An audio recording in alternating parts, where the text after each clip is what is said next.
All right, let's dive into this deep dive on John Stuart Mill. Sounds good.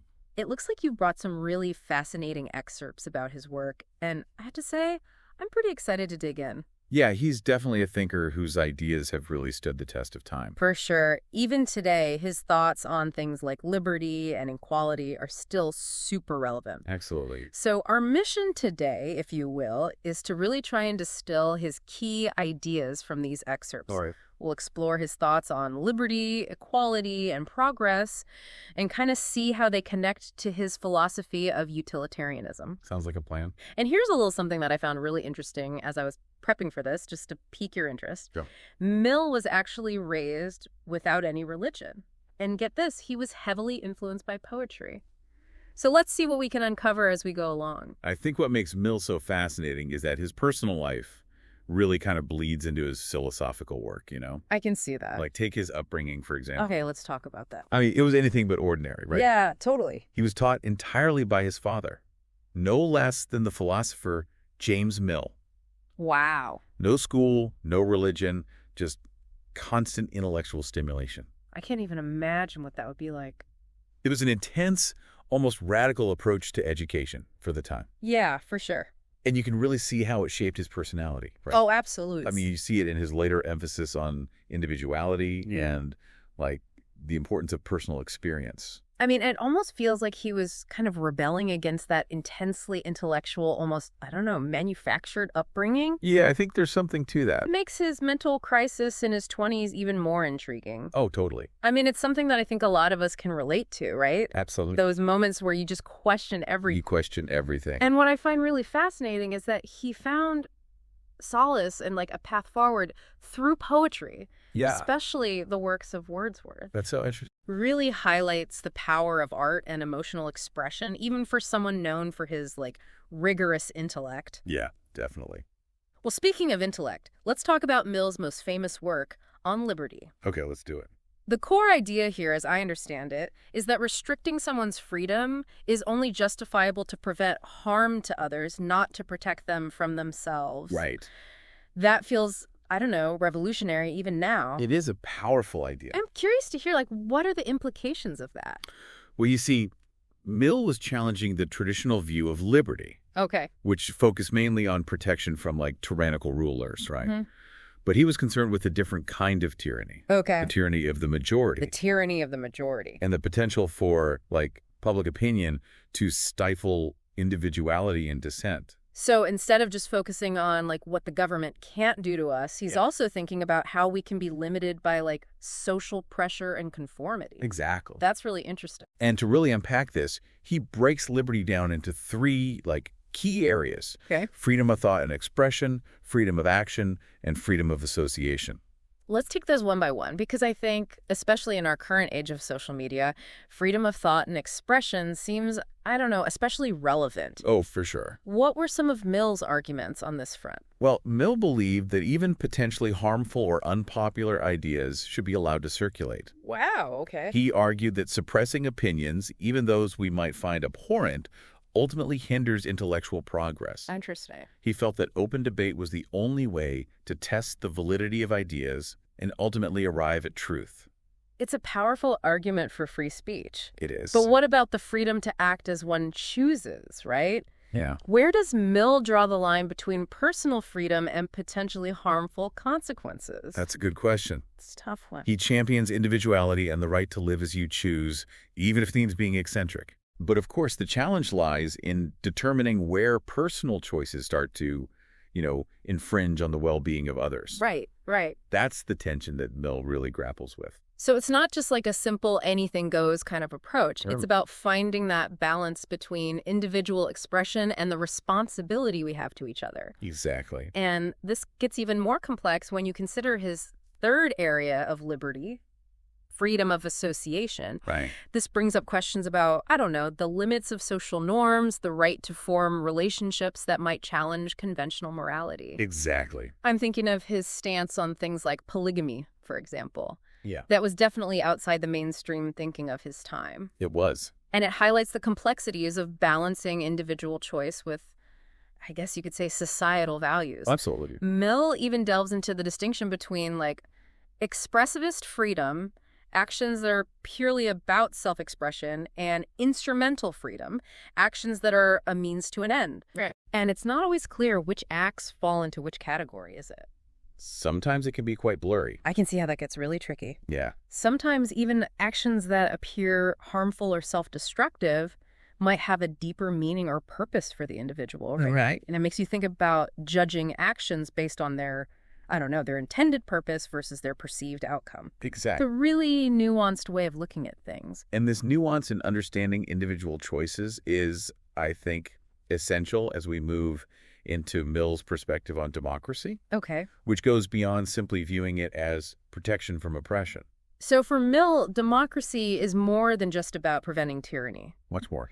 He sees it as having a more, I don't know, active role in shaping individuals and society. That's right. That's interesting. He argues in his work, Considerations on Representative Government, that democracy should actually maximize individual responsibility Okay. and foster moral growth. Hmm. He believed that democratic institutions could actually shape character. Oh. And encourage active, engaged citizens. That's fascinating how he connects individual growth with political systems. It is. But wasn't he also the one who proposed that kind of controversial weighted voting system Yes. based on education and like mental superiority? He did. That doesn't sound very democratic. It is a challenging idea, It is. but I think it speaks to Mill's conviction that some political judgments are just more informed than others. Okay. He believed that individuals with, greater knowledge and understanding should have more influence in the political process. It almost sounds like he's advocating for, I don't know, kind of an intellectual elite.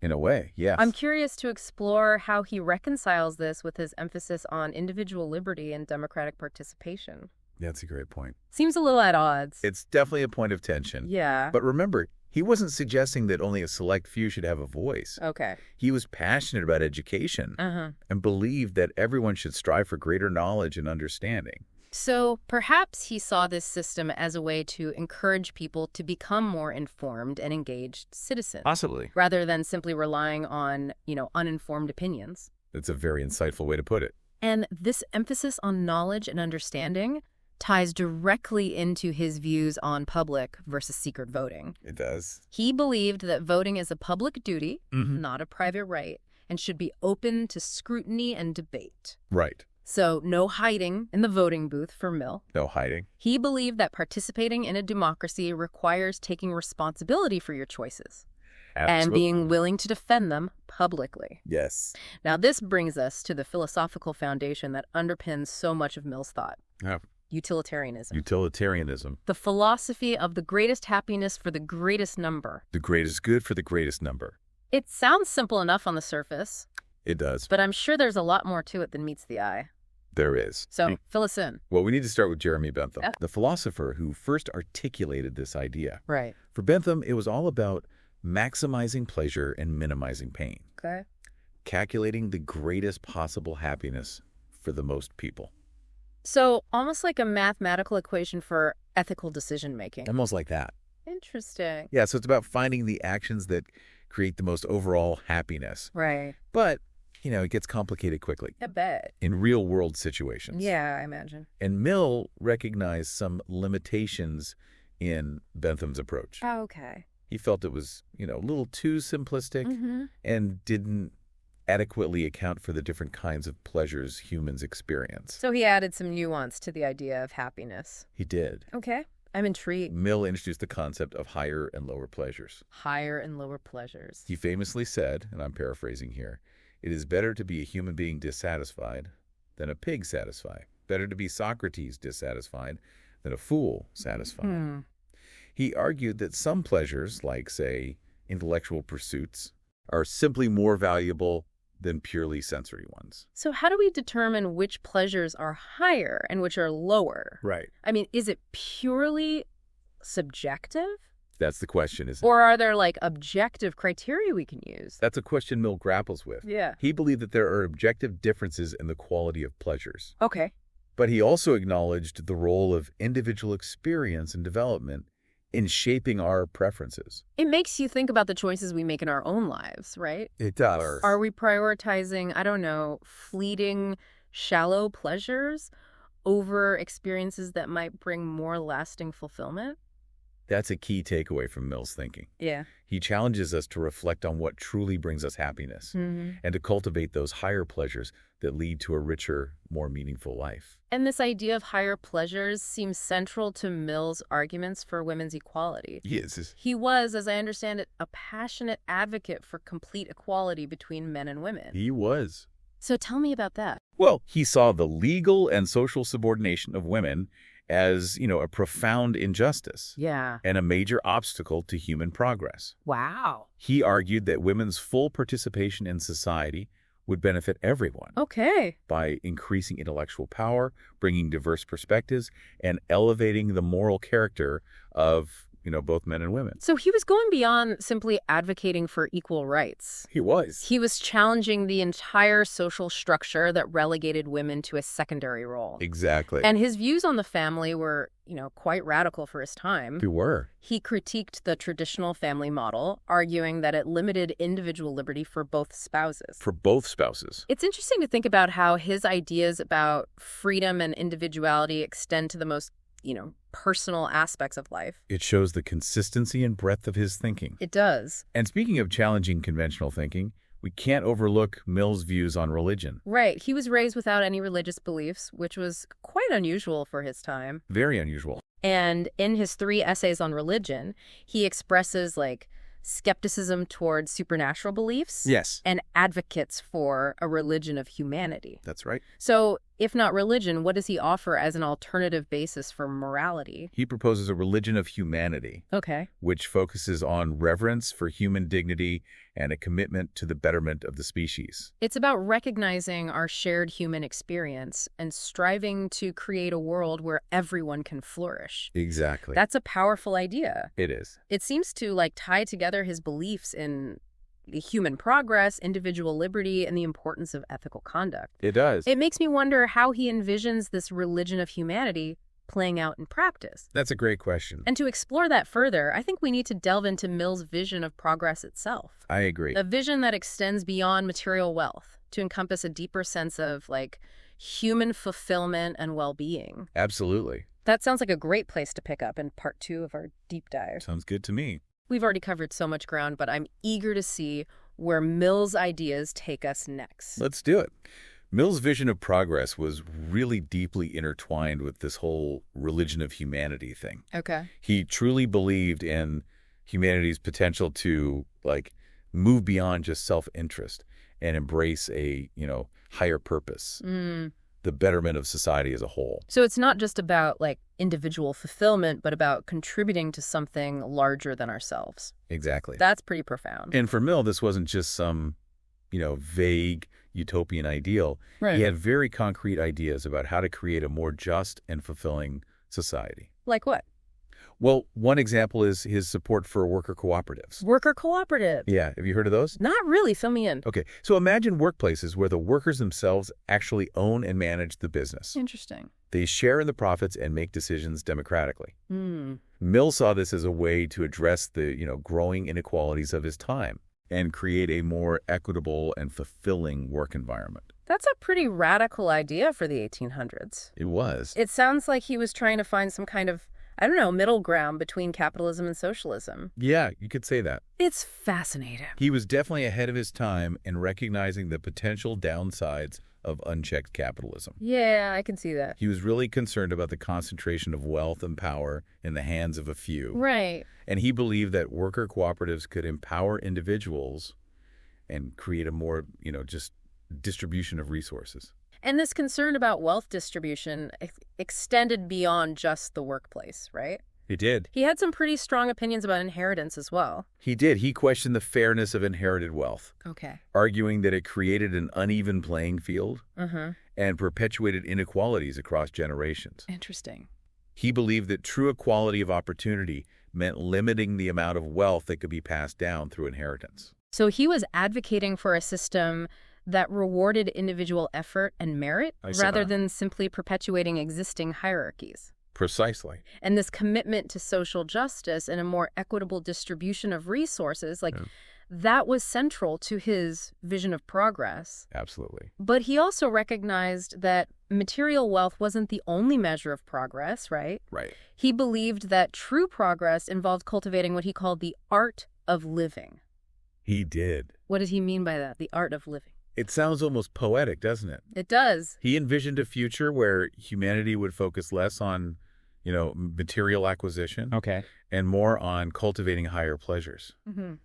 Intellectual pursuits, artistic expression, engagement with nature. I like that. He even went so far as to propose the concept of a stationary state economy. A stationary state? What does that even mean? Yeah, it's an interesting concept. Does it mean like zero economic growth? Well, sort of. It seems counterintuitive to think of progress without, economic expansion. It does, but it's not about stagnation. Okay. But rather a shift in focus. Okay. I'm listening. Mill argued that once a society achieves a certain level of, material well-being, the emphasis should shift away from endless production and consumption. Okay. And towards a focus on quality of life, personal development, and the cultivation of those higher pleasures we were talking about. It sounds like he was anticipating some of the concerns we have today about sustainability. Yeah. And the limits of endless growth. He was definitely ahead of his time in recognizing the importance of balance between material progress and, overall well-being. Yeah, it's a really important point. He saw a future where leisure time, education, engagement in the arts and sciences would take center stage. So it's almost like he was laying out a blueprint for a more mindful and balanced approach to life. I think that's a great way to put it. It's not just about accumulating more stuff, but about, cultivating our inner lives and creating a more harmonious relationship with the world around us. Beautiful. And this brings us back to the ethical framework that underpins all of Mill's thought. Okay. Utilitarianism. Right. Remember, for Mill, the greatest happiness principle wasn't just about maximizing pleasure in a, simplistic way. Right. It was about promoting those higher pleasures that lead to individual and societal flourishing. Exactly. So it's about aligning individual happiness with the well-being of others. Yeah, sure. It's about recognizing that our actions have consequences and striving to create, the greatest good for the greatest number. That's the heart of it. And this concept of the greatest good, that's where things get really interesting when we start to explore Mill's views on the role of government, the limits of individual freedom, the challenges of social reform. Definitely. That seems like a perfect place to transition into part 3 of our deep dive. I'm ready to unpack how Mill's ideas about happiness, progress, and individual liberty play out in the realm of politics and governance. Okay, so we've spent some time with John Stuart Mill's ideas on liberty, progress, and, of course, his pursuit of happiness. Right. But now I'm really curious how these principles, actually translate into his political views. Yeah. He was a big advocate for democracy, right? Absolutely. But not just any kind of democracy. No, not at all. What made his vision unique? Well, Mill believed that the kind of ideal government was one that balanced individual liberty with, the common good. Okay. He was definitely a champion of representative democracy. Yeah. But he also really emphasized the importance of active citizenship, Okay. thoughtful deliberation, and a real commitment to the public good. That makes sense given his emphasis on, individual responsibility and moral growth. Right. But didn't he also propose some pretty controversial ideas about how democracy should actually function? He did. Something about weighted voting, if I remember correctly. Yeah, that's right. Can you unpack that a bit? So he argued that while everyone should have the right to vote, Okay. not all votes should carry equal weight. Really? Yeah, he suggested a system where votes would be weighted based on, education and what he called, get this, mental superiority. Wow. That sounds, a little elitist maybe to modern ears. It does, yeah. Wasn't he concerned that, a system like that could disenfranchise certain groups or, lead to a concentration of power among, the educated elite? It's definitely a concept that raises concerns about, fairness and representation, for sure. Yeah. But it's important to remember, the context of Mill's time, Okay. access to education was far more limited than it is today. Right. And he really saw knowledge and understanding as just crucial for making sound political judgments. So he believed that those with greater knowledge should have more influence in shaping policies that affect everyone. That was his thinking, yeah. So maybe he saw it as a way to, like, incentivize intellectual growth Possibly. and ensure that decisions were based on, informed perspectives rather than just popular opinion. That's one way to interpret it. Yeah, it's definitely a thought-provoking idea. It is. And it's kind of fascinating how this all ties into his belief that voting should be public, not secret. Right. It seems like he really wanted to promote a culture of, like, accountability and transparency in the democratic process. Absolutely. He felt that public voting would encourage individuals to, I don't know, kind of take responsibility for their choices. For sure. And engage in open debate and deliberation. Yeah, he was wary of the potential for anonymity to, like, shield uninformed or self-interested voting. It makes you wonder how he would view our current political landscape. It does, doesn't it? Where anonymity and misinformation often run rampant. It's a great question. Yeah, Mill's emphasis on, informed, responsible citizenship feels especially relevant in today's world. It does. But let's shift gears for a minute and talk about his views on, I guess, the role of government. Okay. So he really championed individual liberty. He did. Yet he also believed that government had a role to play in promoting, like, social progress. Yes. How did he reconcile those, I don't know, seemingly contradictory views? Well, Mill's approach to government intervention was really guided by his famous harm principle. The harm principle. You've probably heard of it. Yeah, vaguely. He argued that the only legitimate reason for government to restrict individual liberty is to prevent harm to others. So basically, like, you can do whatever you want as long as you're not hurting anyone else. That's the kind of the basic idea. Okay. But of course, it gets a lot more complex in practice. I bet. I mean, defining what constitutes harm can be really tricky. Right. It's not always so black and white. And then there's the whole question of where to draw the line between individual freedom and, the well-being of society as a whole. Right, because even actions that, like, don't directly harm others can still have negative consequences for the community, right? Exactly. So how did Mill address those, I don't know, those gray areas? He acknowledged that determining the limits of individual freedom was always going to be a delicate balancing act. Yeah.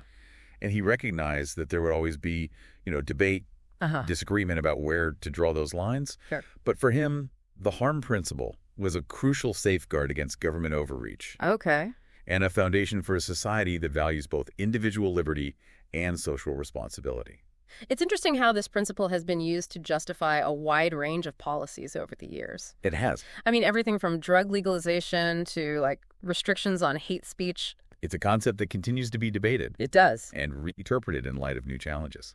So I guess as we kind of wrap up this deep dive into the world of John Stuart Mill, what are some, like, key takeaways for us as individuals, navigating the complexities of modern life? Well, I think Mill's work is a real testament to the power of critical thinking, the importance of individual liberty, and the possibility of social progress. I like that. He encourages us to, question assumptions, to challenge conventional wisdom, and to strive for a society that values both individual flourishing and the well-being of all. He was a true champion of, human potential. Absolutely. And a believer in our capacity to create a more just and fulfilling world. He was. And he reminds us that progress is not, like, inevitable. Right. It's something we have to actively work towards. Yeah, it takes effort. He challenges us to engage in this, ongoing project of building a better future, both for ourselves and for generations to come. That's a great way to put it. Well, we've certainly covered a lot of ground today, and Mill's ideas are, I think, as relevant and thought-provoking today as they were in his time. For sure. And he leaves us with, I think, a final provocative thought. Okay, I'm listening. If human character can change and improve, as he believed, what role do we each play in shaping a future that reflects our, our highest ideals? That's a great question to leave our listeners with. It is, isn't it? A lot to think about. I think so. Thanks for guiding us through this. Oh, it's been my pleasure. Really fascinating stuff.